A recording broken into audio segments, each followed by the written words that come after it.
कांग्रेस की असलियत एक बार फिर बाहर आ गई है। एक बार फिर सवाल उठने लगा है कि क्या राहुल गांधी कांग्रेस पार्टी को संभालने में सक्षम है या नहीं।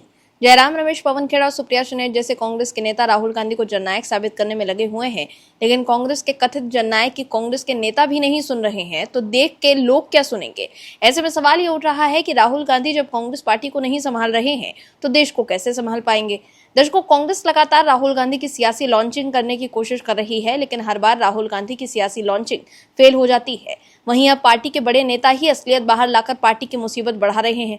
क्या है पूरी खबर, बताते हैं आपको इस रिपोर्ट में। दर्शकों, कांग्रेस राज्य में आपसी कलह से जूझ रही है। पंजाब से लेकर हरियाणा तक लगभग हर राज्य में कांग्रेस की गुटबाजी चरम पर है। हरियाणा कांग्रेस के नवनियुक्त प्रभारी संजय दत्त की प्रदेश में पहली जनरल बॉडी बैठक महज औपचारिक परिचय तक सीमित नहीं रही। पार्टी मुख्यालय में बंद कमरे में हुई बैठक में वरिष्ठ नेताओं ने गुटबाजी, विधानसभा चुनाव 2024 की हार, संगठनात्मक अनुशासन और भविष्य की रणनीति पर खुलकर अपनी बात रखी।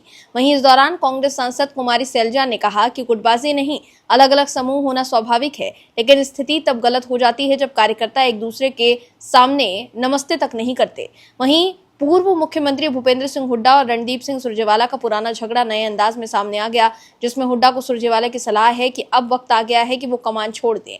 वहीं पंजाब कांग्रेस में संगठनात्मक बदलाव को लेकर शुरू हुई बगावत तेज हो गई है। शनिवार को पंजाब प्रभारी भूपेश बघेल के साथ हुई बैठक में चन्नी गुट ने प्रदेश अध्यक्ष अमरिंदर सिंह राजा वडिंग को दोबारा अध्यक्ष बनाने का कड़ा विरोध किया है और उन्हें हटाने की भी मांग की है। वहीं पार्टी के भीतर चल रही गुटबाजी को लेकर कांग्रेस के वरिष्ठ नेता और पूर्व सांसद डॉक्टर उदित राज ने चिंता जताई है। उदित राज ने कहा कि कांग्रेस को कई राज्यों में सत्ता इसलिए नहीं मिल पाई क्योंकि नेताओं ने संगठन को मजबूत करने के बजाय आपसी खींचतान में ज्यादा ऊर्जा लगाई।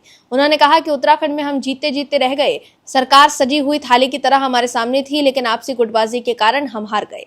पिछले चुनाव में पंजाब में भी ठीक यही स्थिति बनी थी। वहां सरकार हमारी बन रही थी, लेकिन प्रदेश अध्यक्ष सहित कुछ लोगों ने सबसे पहले मोर्चेबंदी शुरू कर दी। उदित राज ने कहा कि ऐसी स्थिति में अगर हम गुटबाजी करते रहे तो किसी को कुछ नहीं मिलेगा। जब कुछ मिलेगा तभी बटेगा, तभी तो फायदे में रहेंगे, मंत्री और मुख्यमंत्री बनेंगे। इसलिए गुटबाजी छोड़कर एकजुट होकर काम करने का समय है। इसके साथ ही उदित राज ने सोशल मीडिया प्लेटफॉर्म एक्स पर भी एक पोस्ट किया है। उदित राज ने एक्स पर लिखा है कि कांग्रेस में अंदरूनी गुटबाजी न केवल चुनाव हारने का एक बड़ा कारण है, बल्कि संगठनात्मक स्तर पर पार्टी के कमजोर होने की भी प्रमुख वजह है। समझ में नहीं आता कि आपसी लड़ाई से किसी को कुछ भी नहीं मिलने वाला है। गुटबाजी के कारण कांग्रेस उत्तराखंड में सरकार बनाने से असफल हो गई। पंजाब के नेताओं और कार्यकर्ताओं को इससे सीख लेनी चाहिए। इसके अलावा उदित राज ने यह भी कहा कि स्वयं पंजाब भी पिछले विधानसभा चुनाव के समय भीषण गुटबाजी का शिकार हुआ।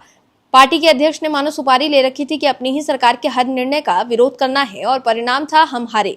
उदित राज ने अपने पोस्ट में आगे लिखा कि अगर हम संविधान बचाने के संघर्ष, साथ ही राहुल गांधी जी के त्याग और समर्पण को सामने रखकर देखें तो हमें गुटबाजी से बचना होगा। संगठन में अगर कोई समस्या या मतभेद हो तो उसे पार्टी के उचित मंच पर रखना चाहिए।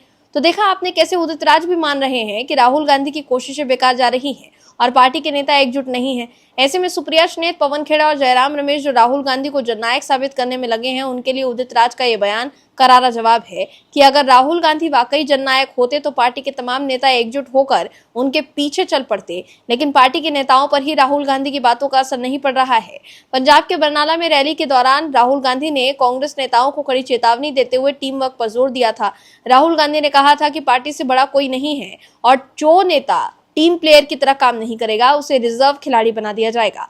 राहुल ने मल्लिकार्जुन खड़गे के साथ मिलकर कार्यवाही की बात भी कही थी, लेकिन पंजाब में चुनाव से पहले पार्टी के नेता आपस में लड़ रहे हैं। ऐसे में राहुल गांधी की चेतावनी का असर भी कांग्रेस के नेताओं पर नहीं पड़ रहा है। Bureau report, OMH news. आप दर्शकों से विनम्र निवेदन है कि चैनल को सब्सक्राइब जरूर करें